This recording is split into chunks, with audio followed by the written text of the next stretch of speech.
പവിത്രത്തിൻ്റെ upcoming എപ്പിസോഡിലേക്ക് എല്ലാവർക്കും സ്വാഗതം. വേദ വിജയ് വിളിക്കുന്നുണ്ട്. വിജയ് വിളിച്ചതും വേദ മോളുടെ വിശേഷമാണ് ചോദിക്കുന്നത്. വിജയ് പറയുന്നുണ്ട്, വേദേ, മോൾക്ക് ഒരുപാട് വിഷമമുണ്ട്, നീ ഇല്ലാത്തത് കൊണ്ട്. നിന്നോട് പെട്ടെന്ന് ഇങ്ങോട്ടേക്ക് വരാനാണ് മോള് പറയുന്നത്. നീ പോയ കാര്യം എന്തായി എന്ന് ചോദിക്കുകയാണ്. ഇത് കേട്ടതും വേദ പറയുന്നുണ്ട്, ചേച്ചി ഒന്നുമായില്ല. ഞാൻ പ്രതീക്ഷിച്ചതുപോലെ എല്ലാ കാര്യങ്ങൾ നടന്നു പോകുന്നത്. ഇവിടെ എന്താണ് സംഭവിക്കുന്നത് പോലും എനിക്ക് അറിയുന്നില്ല. എന്തായാലും മോളെക്കുറിച്ച് അറിയാൻ വേണ്ടി തന്നെയാണ് വിക്രം ഇവിടെ എത്തിയിരിക്കുന്നത്. പക്ഷേ അവൻ മോളെക്കുറിച്ച് സത്യങ്ങളെല്ലാം അറിയുന്നതിന് മുന്നേ എനിക്ക് അവനെ അറസ്റ്റ് ചെയ്യണം. എന്തായാലും ചേച്ചി പ്രാർത്ഥിക്കുമ്പോൾ ദൈവത്തോട് നന്നായി പ്രാർത്ഥിക്കണം. ഞാൻ ചെയ്യാൻ ഏറ്റെടുക്കാൻ വന്ന കാര്യം വൃത്തിക്ക് ചെയ്യാൻ എനിക്ക് കഴിയണം എന്ന്. എന്നാൽ ശരി ചേച്ചി, ഞാൻ വെക്കട്ടെ എന്ന് പറഞ്ഞ് കോള് കട്ട് ചെയ്യുകയാണ് വേദ. എന്നാൽ വിജി മനസ്സിൽ ചിന്തിക്കുന്നുണ്ട്, ഞാൻ എന്താണ് പ്രാർത്ഥിക്കേണ്ടത്, ആർക്ക് വേണ്ടിയാണ് പ്രാർത്ഥിക്കേണ്ടത്? ഞാൻ വിചാരിച്ചത് വിക്രം മോളെക്കുറിച്ച് സത്യങ്ങൾ അറിഞ്ഞു കഴിഞ്ഞാൽ അവർ രണ്ടുപേരും ഒന്നിച്ച് ജീവിതം തുടങ്ങുമെന്നാണ്. പക്ഷേ ഇപ്പോൾ വേദ പറഞ്ഞതനുസരിച്ച് അവൻ സത്യങ്ങൾ അറിയുന്നതിന് മുന്നേ അവൾ അവനെ അറസ്റ്റ് ചെയ്യുമെന്നാണ്. അപ്പോൾ ഞാൻ ആർക്ക് വേണ്ടിയാണ് പ്രാർത്ഥിക്കേണ്ടത്? വിക്രമിന് വേണ്ടിയോ വേദയ്ക്ക് വേണ്ടിയോ എന്നിങ്ങനെ ചിന്തിച്ചുകൊണ്ടിരിക്കുകയാണ്. എന്നാൽ നേരം വെളുത്തതും കൺമണിയാണെങ്കിൽ വിക്രം എവിടെ പോയി എന്നറിയാൻ വേണ്ടി ഈ വിവരങ്ങളെല്ലാം അറിഞ്ഞ് അത് വേദിക്ക് ഇൻഫോം ചെയ്യാൻ വേണ്ടി കാത്തിരിക്കുകയാണ്. ലാപ്ടോപ്പ് തുറന്ന് വിക്രമിൻ്റെ ഫോൺ ഹാക്ക് ചെയ്യാനുള്ള തയ്യാറെടുപ്പിലാണ് കൺമണി ഇരിക്കുന്നത്. വേദയാണെങ്കിൽ ടെൻഷനോട് കൂടി അങ്ങോട്ടും ഇങ്ങോട്ടും നടക്കുന്നുണ്ട്. കൺമണിയുടെ കോൾ കാണാത്തത് കൊണ്ട് തന്നെ. എന്നും രാവിലെ അജ്ഞാത കോൾ വരുന്നത് കൊണ്ട് തന്നെ ആ കോളിൻ്റെ അടിസ്ഥാനത്തിലാണ് വിക്രമിന് പിറകെ വേദ പോകുന്നത്. പതിവ് പോലെ വിക്രമിൻ്റെ കോൾ ഹാക്ക് ചെയ്യാണ് കൺമണി. വിക്രം ഇതേ സമയം ഒരു വീട്ടിലിരിക്കുന്നതാണ് കൺമണിക്ക് കാണാൻ കഴിയുന്നത്. ഓ, ഇന്നെന്താ ഇത്രമേറെ നേരമായിട്ടും വിക്രം പുറത്തു പോയിട്ടില്ലല്ലോ, സമയമെടുക്കുമായിരിക്കും, കാത്തിരിക്കാമെന്ന് ചിന്തിച്ചുകൊണ്ടിരിക്കുന്നുണ്ട് കൺമണി. കുറച്ച് സമയം കഴിഞ്ഞതും വിക്രം ഡ്രസ്സെല്ലാം ചേഞ്ച് ചെയ്ത് പെട്ടെന്ന് പുറത്തേക്ക് ഇറങ്ങുന്നുണ്ട്. അവനോടൊപ്പം ആ പയ്യനുമുണ്ട്.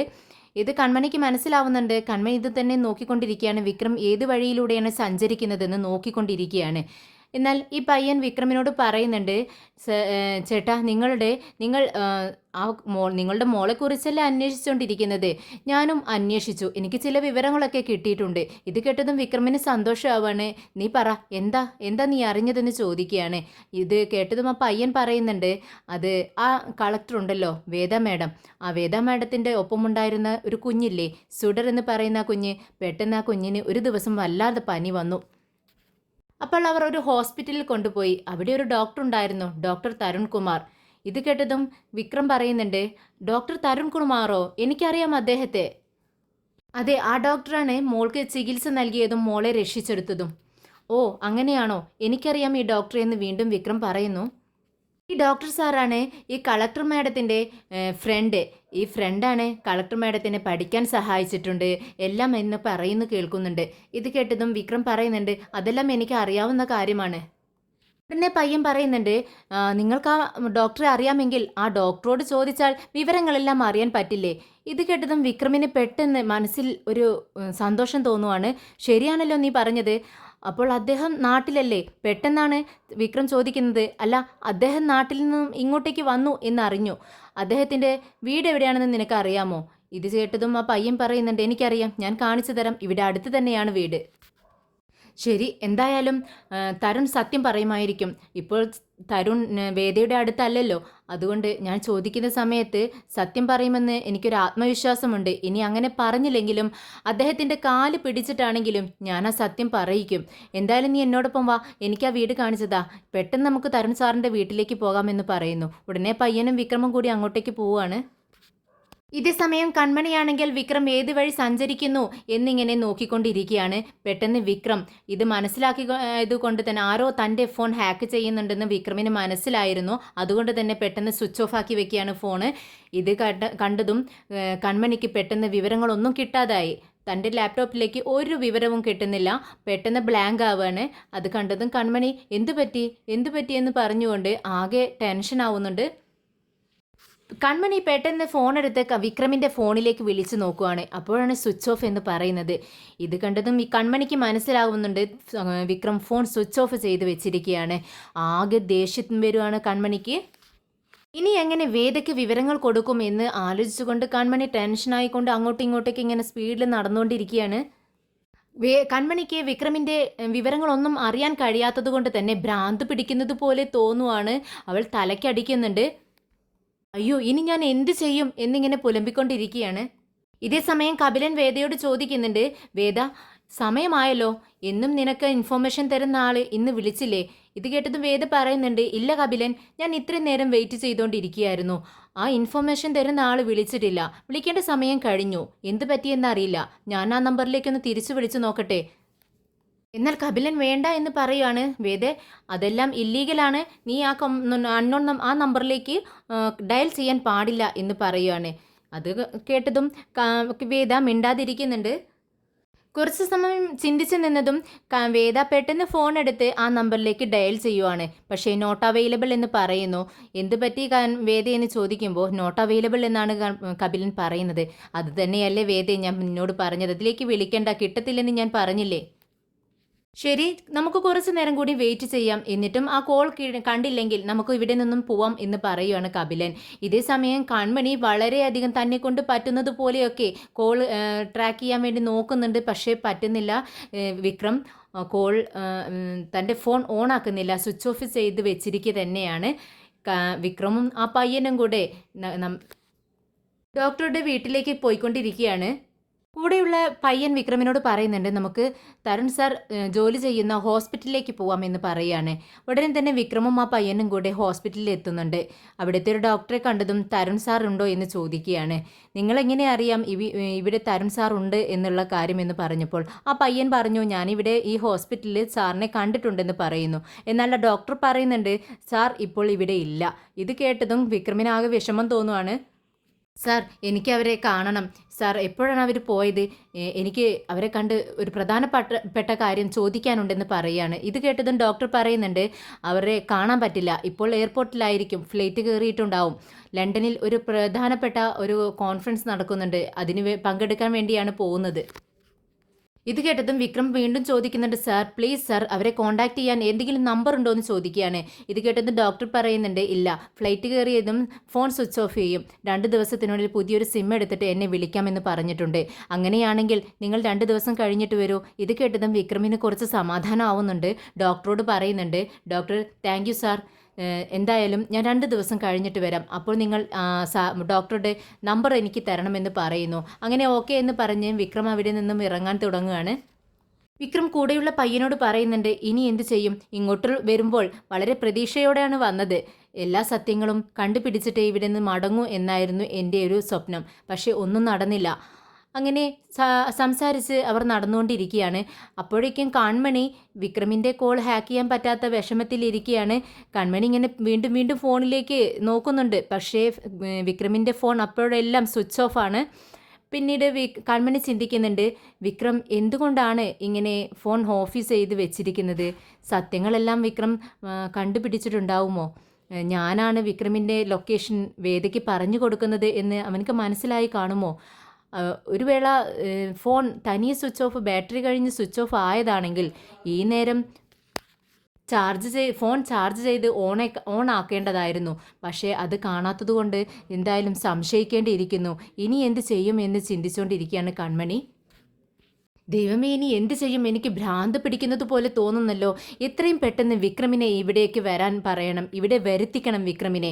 അതിനെ ഇനി എന്ത് ചെയ്യുമെന്ന് ചിന്തിച്ചുകൊണ്ടിരിക്കുമ്പോഴാണ് തൻ്റെ കയ്യിലുള്ള കത്തി കൺമണി ശ്രദ്ധിക്കുന്നത്. കൺമണി പെട്ടെന്ന് ആ കത്തി ഉപയോഗിച്ച് തൻ്റെ കൈ മുറിക്കുകയാണ്. ഉടനെ വേദന കൊണ്ട് നിലവിളിക്കുന്നുണ്ട് കൺമണി. അത് കേട്ട് രാജേട്ടനും അനിയൻകുട്ടനും കൺമണിയുടെ അച്ഛനും എല്ലാവരും ഓടി വരുവാണ്. എന്താ മോളെ എന്ന് ചോദിക്കുകയാണ്. കയ്യിൽ നിന്നും രക്തം ഇങ്ങനെ ഒഴുകുന്നുണ്ട്. എന്ത് പറ്റി മോളെ, എങ്ങനെയാണ് കൈ മുറിഞ്ഞതെന്ന് ചോദിക്കുമ്പോൾ കൺമണി പറയുന്നുണ്ട്, പച്ചക്കറി അരിഞ്ഞുകൊണ്ടിരിക്കുകയായിരുന്നു അച്ഛാ, പെട്ടെന്ന് കൈ മുറിഞ്ഞു എന്ന് പറയുകയാണ്. പെട്ടെന്ന് നമുക്ക് ഹോസ്പിറ്റലിലേക്ക് കൊണ്ടുപോകാം, രക്തം ഒരുപാട് ഒഴുകുന്നുണ്ട് എന്ന് പറയുന്നുണ്ട് രാജേട്ടൻ. പെട്ടെന്ന് ഒരു തുണിയെടുത്ത് കൺമണിയുടെ മുറിവ് കെട്ടിക്കൊടുക്കുന്നുണ്ട്. എന്നിട്ട് ഹോസ്പിറ്റലിലേക്ക് പോവാം നമുക്ക്, എണീക്ക് കൺമണി എന്ന് പറയുമ്പോൾ പക്ഷേ കൺമണി പറയുന്നുണ്ട്, ഇല്ല ഞാൻ വരുന്നില്ല, എനിക്ക് വിക്രമിനെ കാണണം. ഇത് കേട്ടതും രാജേട്ടൻ ചോദിക്കുന്നുണ്ട്, നീ എന്താ കൺമണി പറയുന്നത്?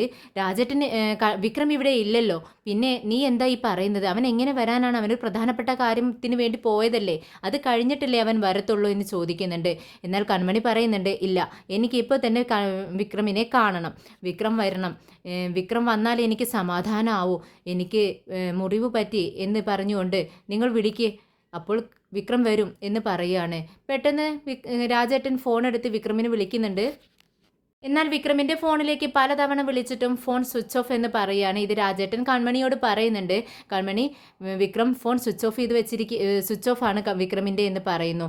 ഇത് കേട്ടതും കൺമണിക്ക് മനസ്സിലാവുന്നുണ്ട്, ഓഹോ, അപ്പോൾ ഇത് വേണമെന്ന് വെച്ച് തന്നെ വിക്രം സ്വിച്ച് ഓഫ് ആക്കി വെച്ചിരിക്കുകയാണ്. ഇത് കേട്ട് കൺമണിയുടെ അച്ഛൻ പറയുന്നുണ്ട്, ഇല്ല, വിക്രം അങ്ങനെ ഫോൺ സ്വിച്ച് ഓഫ് ആക്കി വെക്കുന്ന ആളല്ലല്ലോ. രാജേട്ടൻ പറയുന്നുണ്ട്, അതെ, അങ്ങനെ ചെയ്യാത്ത ആളാണ്, ഇതിപ്പോൾ എന്ത് പറ്റിയെന്ന് അറിയില്ല കൺമണി, അവൻ്റെ ഫോൺ സ്വിച്ച് ഓഫ് ആണ്, ഇനി സംശയമുണ്ടെങ്കിൽ നിൻ്റെ ഫോണിൽ നിന്നൊന്ന് വിളിച്ചു നോക്ക്, സ്വിച്ച് ഓഫ് എന്ന് പറയുന്നത് കേൾക്കാം, എന്തായാലും നീ ഡോക്ടറെടുത്തൊന്ന് പോകാൻ നോക്ക്. ഇത് കേട്ടതും കൺമണി പറയുന്നുണ്ട്, ശരി രാജേട്ട, നിങ്ങൾക്ക് എപ്പോഴെങ്കിലും വിക്രമിൻ്റെ ഫോൺ ഓണായി വിളിക്കുകയാണെങ്കിൽ എനിക്കിങ്ങനെ അടിപ്പെട്ട വിവരം അറിയണം, എന്നിട്ട് മുറിവായ വിവരം വിക്രമിനോട് പറയുകയും വേണം, വിക്രമിനോട് ഇങ്ങോട്ടേക്ക് വരാൻ വേണ്ടി പറയണം കേട്ടോ എന്ന് പറയുകയാണ്. ശരിയെന്ന് പറഞ്ഞുകൊണ്ട് രാജേട്ടൻ അവിടെ നിന്നും പോകുന്നുണ്ട്. വിക്രം നടന്നു പോകുന്ന സമയത്ത് ഒരു പെൺകുട്ടിയെ കുറച്ച് ചെറുപ്പക്കാർ ചേർന്ന് ആക്രമിക്കുന്നത് കാണുന്നു. ഇത് കണ്ടതും വിക്രം അവരിൽ നിന്നും രക്ഷിക്കുകയാണ്. ചെറുപ്പക്കാരുടെ പിറകെ ഓടുന്നുണ്ട്, പക്ഷേ അവരെ പിടിക്കാൻ കഴിയുന്നില്ല. വിക്രം തിരികെ ഓടി വന്ന് ആ പെൺകുട്ടിയെ സമാധാനിപ്പിക്കുന്നുണ്ട്. എന്നിട്ട് വീട്ടിലേക്ക് പോയിക്കോ എന്ന് പറയുമ്പോൾ ആ കുട്ടി പറയുന്നുണ്ട്, നിങ്ങൾ അന്ന് എൻ്റെ വീട്ടിൽ വന്നില്ലേ, എൻ്റെ മുത്തശ്ശൻ നിങ്ങളോട് സംസാരിക്കുന്നതെല്ലാം ഞാൻ കേട്ടിട്ടുണ്ടായിരുന്നു, എൻ്റെ മുത്തശ്ശൻ നിങ്ങളോട് കള്ളമാണ് പറഞ്ഞത്, നിങ്ങൾ നിങ്ങളുടെ മകളെ തേടിയല്ലേ ഈ നാട്ടിലെത്തിയത് എന്ന് ചോദിക്കുകയാണ്. നിൻ്റെ മുത്തശ്ശനോട് നിങ്ങളൊരു ഓഫീസറാണെന്നല്ലേ പറഞ്ഞത്, അപ്പോൾ നിങ്ങൾ ഓഫീസറല്ല അല്ലേ എന്ന് ചോദിക്കുമ്പോൾ വിക്രം പറയുന്നുണ്ട്, അല്ല, സോറി, ഞാൻ അന്ന് കള്ളം പറഞ്ഞതാണ്, ഞാൻ ഓഫീസറല്ല, എൻ്റെ മകളെ തേടി വന്നതാണ്, വേദ എന്ന് പറയുന്ന ഓഫീസറെ കുറിച്ച് അന്വേഷിക്കാനാണ് ഞാനിവിടെ വന്നതെന്ന് പറയുന്നു.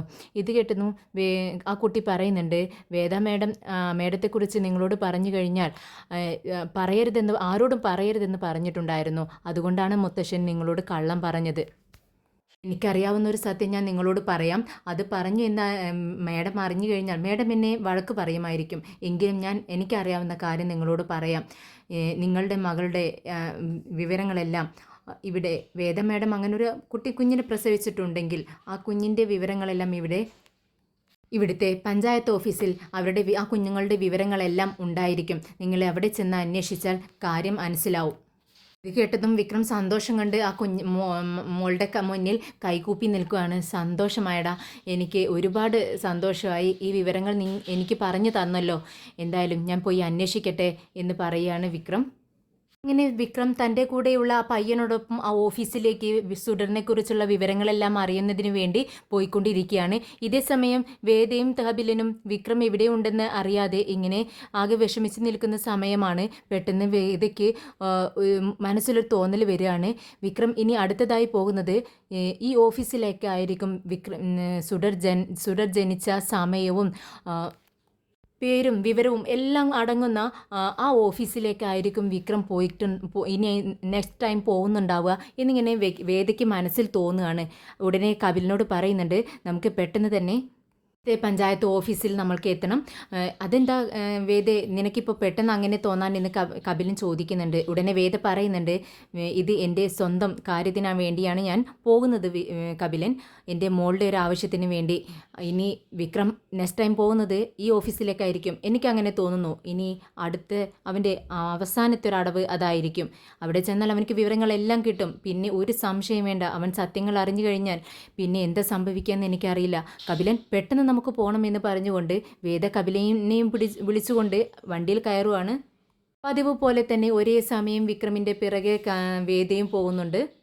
അങ്ങനെ വിക്രം പഞ്ചായത്ത് ഓഫീസിൽ എത്തുന്നുണ്ട്. അവിടെ ഉണ്ടായിരുന്ന രാമോഹൻ എന്നറിയുന്ന വ്യക്തിയെ കണ്ട് അവരുടെ കാല് പിടിക്കുന്നത് പോലെ കെഞ്ചുന്നുണ്ട് വിക്രം.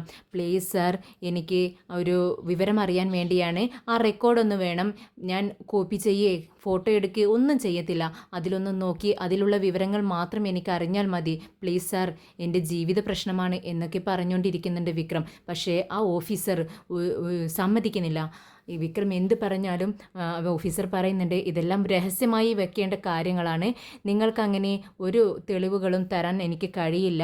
നിങ്ങൾ പോകണമെന്ന് പറയുന്നുണ്ട് വിക്രമിനോട്.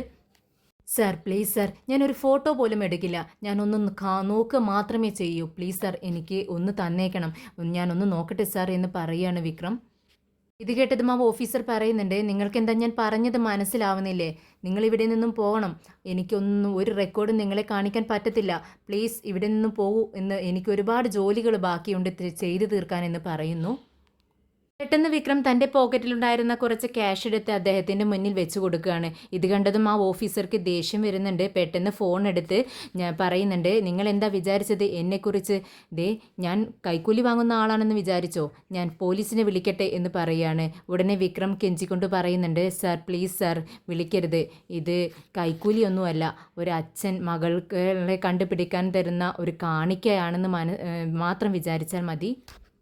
സർ പ്ലീസ് സർ, എന്നെ ഹെൽപ്പ് ചെയ്യണം. ഒരു അച്ഛൻ്റെ വേദനയാണ്, നിങ്ങളത് മനസ്സിലാക്കണം. ഒരച്ഛനാണ് ഞാൻ. എൻ്റെ മകളെക്കുറിച്ചുള്ള വിവരങ്ങൾ അറിയാൻ വേണ്ടിയാണ് ഞാൻ ഇവിടെ വന്നിരിക്കുന്നത്.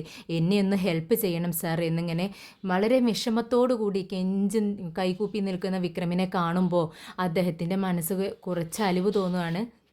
മുന്നിലിരിക്കുന്ന ക്യാഷ് കണ്ടതും അദ്ദേഹത്തിൻ്റെ മനസ്സൽപ്പം മാറുന്നുണ്ട്. അതിലേക്ക് തന്നെ സൂക്ഷിച്ചു നോക്കിക്കൊണ്ടിരിക്കുകയാണ്. ഇത് കണ്ടതും വിക്രം അദ്ദേഹത്തോട് പറയുന്നുണ്ട് സർ, ഇതിന് പുറമെ നിങ്ങൾക്ക് വീട്ടിലേക്ക് വേണ്ട വാഷിംഗ് മെഷീനോ ഫ്രിഡ്ജോ അങ്ങനെ എന്ത് സാധനം വേണമെങ്കിലും ഞാൻ വാങ്ങിച്ചു തരാം സർ എന്ന് പറയുകയാണ്. ഇത് കേട്ടതും അദ്ദേഹം വെളിയിലേക്ക് നോക്കിക്കൊണ്ട് എല്ലാവരോടുമായി പറയുന്നുണ്ട് നിങ്ങളെല്ലാവരും ഒന്ന് പുറത്തേക്ക് നിൽക്കണം. നിങ്ങളെ ഞാൻ വിളിക്കാമെന്ന് അവിടെ നിൽക്കുന്ന ആളുകളോട് പറയുന്നുണ്ട്.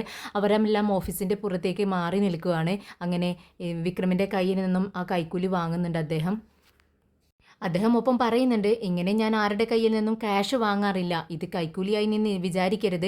ഇത് നിൻ്റെ സന്തോഷത്തിന് വേണ്ടിയാണ് ഞാൻ വാങ്ങിക്കുന്നത്. അതിനെന്താണ് സാർ, എനിക്കും സന്തോഷമേ ഉള്ളൂ. സാർ എനിക്ക് വേണ്ട വിവരങ്ങൾ സാർ ഒന്ന് പറഞ്ഞു തന്നാൽ മാത്രം മതി.